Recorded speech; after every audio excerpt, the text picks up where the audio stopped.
হ্যাঁ মেহেদি কারা সাধারণ তো মানুষের গরুর রচনা শোনাইছে, তুই আজকে বউয়ের রচনা শোনা। স্যার বউ একটি গৃহপালিত প্রাণী, সারা জীবন পোলা মাইসে কষ্ট করে কাম করবো আর বউ এবার ফায়ার উপরে পাউডার খাইবো। এরপরে এই লেগে তো স্যার গানের ভিতরে কইছে যে মাইয়া ও মাইয়া রে তুই অপরাধী রে, বুঝছেন স্যার? আর স্যার নিজের ইচ্ছায় বিয়া করে আনা আর খালকাইটা কুমির ডাইকা আনা একই কথা।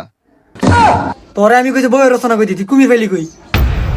আচ্ছা 2 নম্বর প্রশ্ন, আচ্ছা কত রাজা কৃষ্ণচন্দ্র বউ এত ভালো থাকার পরও রাজা বারবার কিনলে বস্তাইতো? ও স্যার বুঝছি, আপনি আমার লগে রাগ করে এই প্রশ্নটা করছেন। একটু আগে কইছি না যে বউ সবসময় সমস্যা সংসারের লেগা, আর রাজা কৃষ্ণচন্দ্র কে লেগে রমেছে এবার আমি আপনারে কই। হ্যাঁ রানী যতই ভালো আছিল নাকে, কিন্তু হ্যাঁ যে মন্ত্রী ছিল হালা একটা লোভী ছিল, ভিডাল, বুঝছেন? হ্যাঁ তো মনে করেন যে বারবার কৃষ্ণচন্দ্রের বিপদে ফেলানোর লেগে চেষ্টা করতো। আর হ্যার মতো মন্ত্রী রাহা মানে খালকে একটা কুমির ডাইকা না। কেমন না লাগে, তুই আবার কুমির ফেলি কই? আর তুই গাড়ির ভিতরে এটা মুছমুছি কত স্কিল লিগা। এইবার এমন প্রশ্ন করমু এবার দেখ তুই কুমির কই পাস। আচ্ছা 3 নম্বর প্রশ্ন, একটা বাড়ির রচনা কর।